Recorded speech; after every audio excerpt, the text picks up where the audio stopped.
Welcome back, team, for another week of our Mission Fit Foundations training.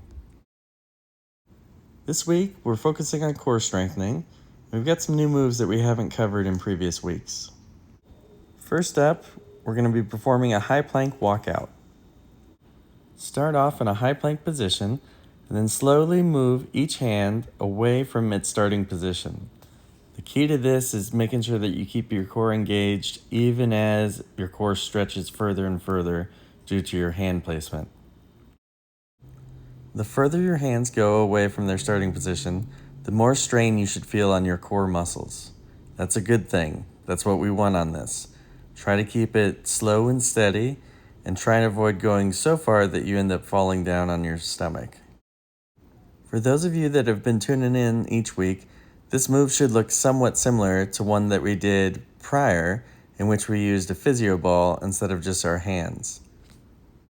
If performed correctly, this variation of the exercise might be a little bit more taxing on your body compared to the use of the physio ball. You're going to perform this motion 6 times for each set.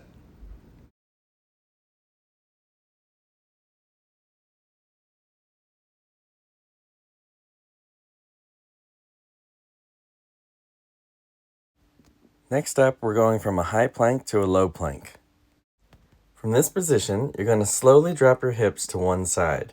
The key is slow and controlled as we're trying to engage our oblique muscles. Notice only the feet and hips move. Your arms and torso should stay relatively stationary, and that's what's going to create the strain on the obliques. Again, control. Don't let the hips go all the way down to the ground.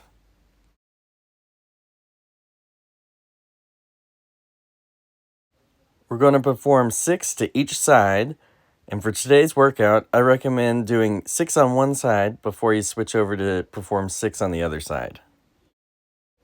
This will serve to help build endurance as we continually target an asymmetrical firing on one side, trying to fatigue it out.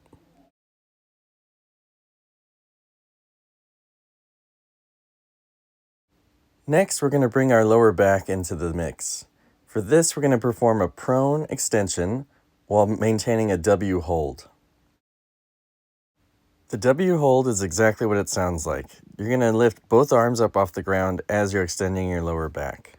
This will engage additional back muscles such as your rhomboids and lower trapezius.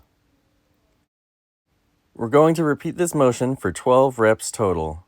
If you want a little bit extra, all you need to do is just lift your legs up off the ground as you're performing the extension. Same as the other exercises thus far, focus on slow, controlled motions. We're not going for speed, at least not quite yet.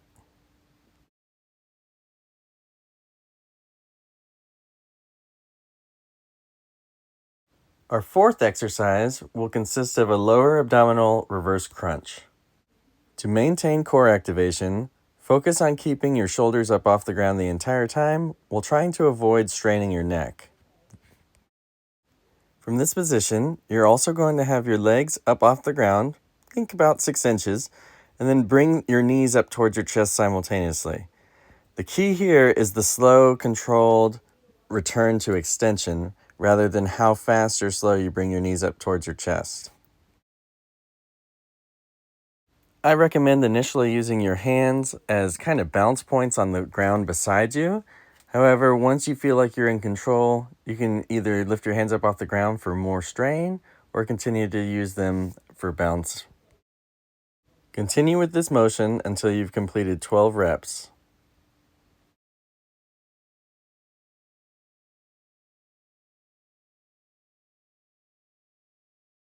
For our fifth and final exercise, we're going to switch things up. Instead of going for reps, we're going for time, and we're also going to increase our speed.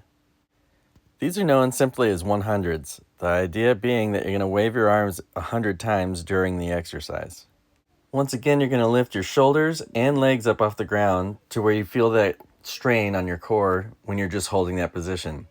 Then by adding the movement, you're getting a kind of contract, relax, testing those core muscles to adapt.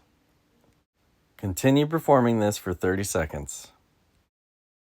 We'll take 1 minute for rest and recovery. During this time, grab some water and get ready for the next set.